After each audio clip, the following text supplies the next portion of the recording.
Я Мирон, я учусь в 5 классе, мне 10 лет, и я хорошист. Я Мария, я сестра Мирона. Мэйзи Хитчинс. Это были мои первые детективы. В принципе, книга, которая подарила мне любовь к чтению. А вот безоговорочный фаворит — это, безусловно, Гарри Поттер. Вот я прям зачитывалась в 3 классе. Я даже на переменах ходила с книгой в руках, вот так читала ее. Вот. 2 таких важных книги в моей жизни. Холли Веб — это популярная детская писательница. Она очень много детских книжек пишет. Они довольно интересные для чтения в более раннем возрасте, там, 8-10 лет. Ну и Джоан Роулинг, естественно. Мне очень нравились именно детективные истории, загадки и все, что с этим связано. Или какие-то фэнтезийные миры, фантастические миры. Завораживали разные персонажи, разные описания места одного, и как будто бы вот путешествуешь по разным мирам. У нас нет такого, когда мы все прям читаем одну книгу. У нас нет такого, потому что мы каждый для себя одну книгу заказываем. Каждый для себя. Ну, как считать по одной книге, у нас каждый год мы под Рождество смотрим Гарри Поттера. Ну, смотрим и не читаем, потому что читать будет долго. Прям так, чтобы традиции, что мы, например, каждое воскресенье читаем книги, это нет. Но очень часто, когда мы ездим в какие-то поездки вместе, то берем почти каждую книгу. Там мама берет что-то почитать, Мирон, я. Вот. И когда вот есть свободное время, читаем. Например, мы в Вьетнаме были.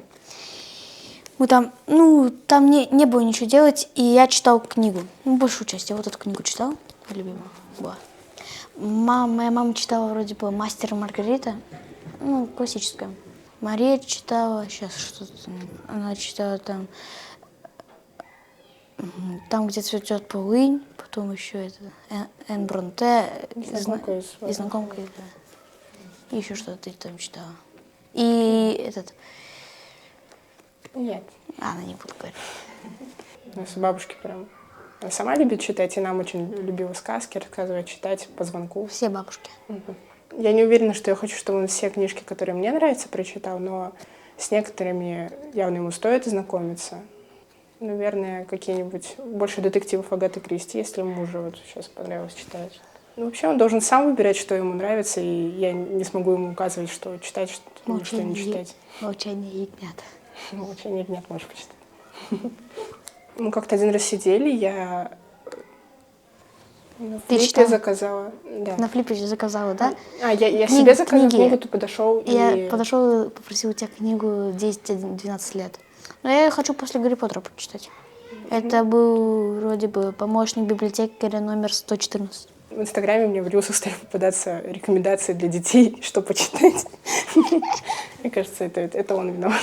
Это ты виновата. Ты мне сама разрешила. Понравилось вообще мне читать. Лично понравилось мне читать.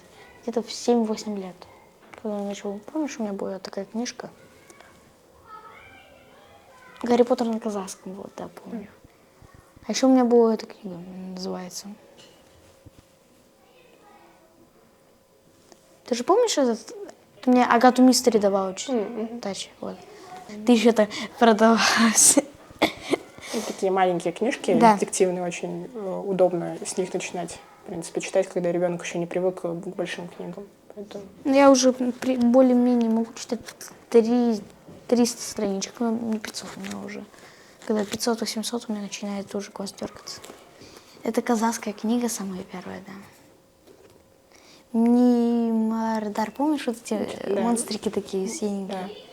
Да. Мимардар, что-то там. Что-то на Мими, что-то такое. Мими. Это на комиксы больше похоже. Да, на комиксы более похожи, но там они такие детские прям специально. И меня мамина подруга всегда учила. Говорила, читай эти, я читала. Мы всегда заказывали еще эти наклейки и клеили их туда. Один мой очень любимый автор, это, которую Димку написал, как ее зовут? Валентина Асеева. Валентина Асеева. Конечно, Агата Кристи мне тоже нравится. И Джоан Роулинг.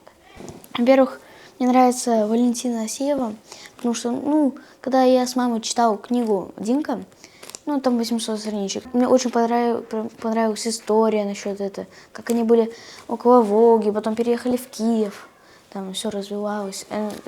Динка подружилась с Ленькой, да, вроде бы? Леня. Да, Леня. Вот. Почему Агата Кристи? Ну, мне нравится эта картина, как она там излагает, говорит, какой год это, показывает все, как происходит, рассказывает все детально. И Джоан Роулинг, он фантазер. И мне нравятся его книги, особенно Гарри Поттер.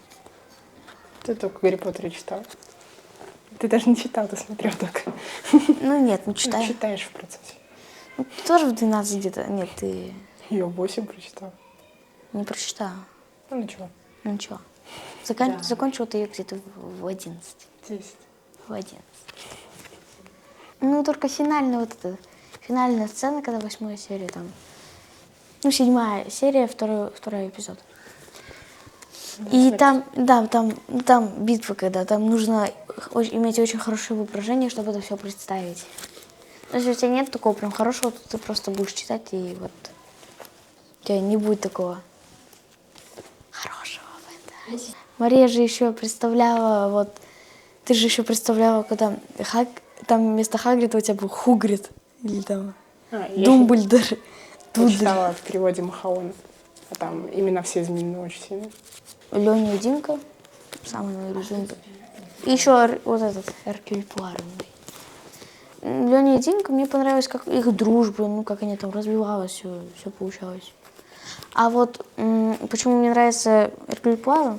Мне нравится, как он думает, его стратегии, все. Вот так. Приятно, как смотреть, когда он так делает.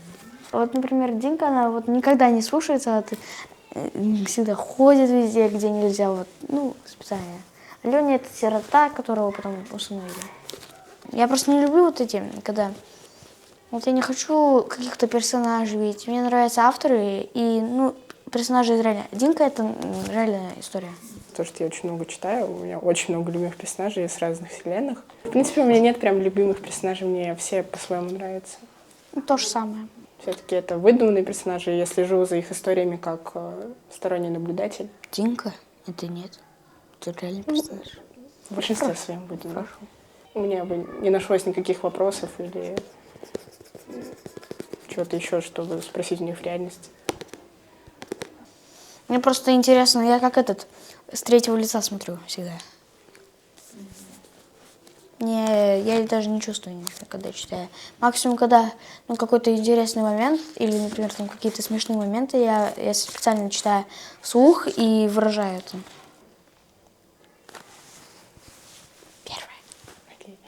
Первое. Я не скажу, что это прям моя самая-самая любимая книга, потому что в разные периоды жизни у меня разные любимые книги, и их довольно много, но вот из последних прочитанных у меня вот «Медвежий угол», очень сильно понравилась книга. Куда-то автор Фредерик Бакман. Очень сильная, пронизывающая история, прям до глубины души. Очень понравилось слог автора, хотя сначала довольно-таки он интересным кажется и непонятным, но впоследствии уже привыкаешь, и становится очень интересно и приятно читать. Очень интересные персонажи, разносторонние, очень важные темы раскрываются. Нет, сюжет нельзя говорить, тогда спойлер. Сюжет там, в принципе, про... Очень часто в книгах Бакмана встречается то, что прям, мне кажется, автор сам одержим хоккеем, поэтому во всех его книгах так или иначе есть ниточка, которая говорит о хоккее, что-то такое. А вот эта книга, она полностью сосредоточена на хоккее. Там есть маленький город Бьернстад. Он целиком и полностью зависит от хоккейной команды. И 20 лет назад одна юниорская команда вроде почти выиграла там какой-то важный чемпионат. И после этого 20 лет никаких перспективных игроков не было. Потом появился перспективный игрок и перспективная команда. Поначалу может казаться, что эта книга только о хоккее, но с середины начинает это не только хоккей, это много чего. Дальше не говори, дальше говори. Книга показывает, насколько губительно молчание, замалчивание чего-то, как это может вредить людям. Ну, показывает, что нужно быть внимательным, нужно верить человеку, который говорит, что с ним что-то случилось, что нужно правильно все-таки воспитывать детей, говорить им о личных границах. Ага, помню, ты такая приходишь, мама, это что за... Ну, я не скажу, что это прям любимая моя книга, но одна из любимых. Ну, я решила взять Агату Кристи на примере, потому что мне она понравилась. Особенно, когда ты читаешь ее в другом городе, ну, не в городе, даже в стране другой. Тебе приятно то, что ты там нету твоих вещей, которые ты тут можешь делать, или друзей, которых ты можешь пойти на улицу и там что-то сделать. Поэтому тебе максимум телефон сидеть, либо же книгу читать. Или рисовать, там, без разницы, как угодно. Или гулять. Ну вот, мне понравилась вот эта книга, потому что, ну, она рассказывает про детективы, как было совершено убийство в Восточном экспрессе. Я не буду говорить, кто это все сделал. Ну, как тут говорит, тут у них столько, они так думали, там всегда, они каждых пассажиров проверили, всех проверили. Ну и вышли к ответу, что кто-то это сделал. 12 порезов вообще там было. Или даже 7. Ты помнишь? 7 или 12? Не помню, значит. Ну ладно, я помню, что это 12. Да, это 12. Ну и Эркюль Пуаро с своим другом месье Буком начали это расследовать. Например, у меня желтое означает как, ну, зацепка. Чтобы потом так читаешь, потом видишь какую-то зацепку, смотришь назад, и, например, здесь вот это. Вот это. И ты потом смотришь, как это все происходит. Или, например, здесь. Например, у меня первое, мне понравилось, как там рассказывают. Помню, у Марии такие глаза, она спрашивает, ты узнал? Она говорит, я когда узнала, что это там кто-то убил, я маме говорю, мама, да. А я такой, мам, представь, там просто убили. Вообще не бурно отреагировал. А? Вообще не бурно, по моему мнению, отреагировал. Петр ехал из Бюрстенда обратно в Хет. Он вошел в больницу, готовый торжествуя доложить Майе, что Кевина задержала полиция, что справедливость восстановлена. Вошел в палату и увидел ее. Нет на свете ничего более крохотного и жалкого, чем твой собственный ребенок на больничной койке. Не существует никакой справедливости. Петр сидел рядом с дочерью и плакал, потому что никогда не смог бы никого убить. Наконец спросил, что я могу сделать, Майя? Скажи, что я могу сделать. Дочь провела рукой по его щетине. Люби меня. Я буду любить тебя вечно. Так как ты любишь хоккей Дэвида Боуи? Больше огрызочек, бесконечно больше. И Майя рассмеялась. Как ни странно, но рассмешил ее именно огрызок. Семейная кличка десятилетней давности. Когда ей было 5, она съедала все яблоко целиком вместе с косточками. В 9 лет она попросила отца перестать ее так называть и сразу же пожалела об этом. Красивое иноземное лицо, белоснежная кожа, большие карие глаза и черные блестящие волосы. Ногти на ухоженных руках ярко-красного цвета. На пальцах одно единственное кольцо, крупный изумруд, оправленный в плотину. В взгляде и голосе женщина сквозила кокетство. Она милая и шикарна, пробормотал Пуаро. Скорее всего, муж и жена из венгерского посольства. Согласно кивнул месье Бук. Красивая пара.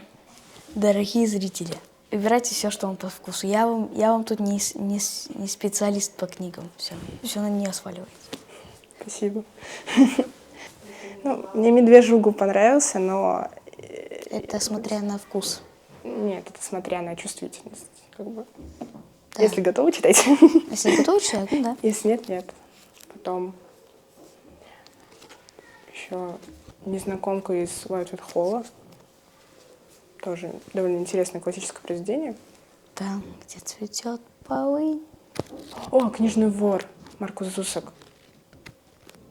Тоже такая очень душещипательная история. Но я люблю, когда книги вызывают какие-то очень бурные эмоции, поэтому она у меня тоже в топе. Ну, я могу одну книгу порекомендовать. Может быть, «Молчание ягнят». «Молчание ягнят» Ну, тоже очень «Молчание» интересно. прикольная да, книга. Я еще не читал. Надо учесть, что Вот «Молчание она. ягнят» — это вторая книга из цикла про Ганнибала Лектора. Но ее можно и отдельно читать, но там вроде 3 книги. «Красный дракон», «Ганнибал» и вот... Да, в принципе, можно «Молчание ягнят» и другие почитать. Ну, если кто хочет, может читать еще Агату Кристи, тоже прикольно. Знаете, на чем-то мне напоминает мою маму вот, в детстве, знаешь? Вот это. Моя мама рассказывает истории, ну, из детства. Ну, редко, конечно, она не любит рассказывать. Ну, и она просто, когда читала, она вспоминала себя вот так. И поэтому мне очень нравится этот персонаж. Особенно, как там она еще дралась, там много что. Веселую девочку, которая любит побаловаться. Ну, не слишком она любит уж учиться. Ну, да, по идее. Любит всегда приключения. Очень любит. И она очень интересна. И она не может, знаете, как отпустить прошлое. Знаете, когда в одном доме жили 20 лет, потом бросаете его, тяжело его бросить. Вот. Думаю, так.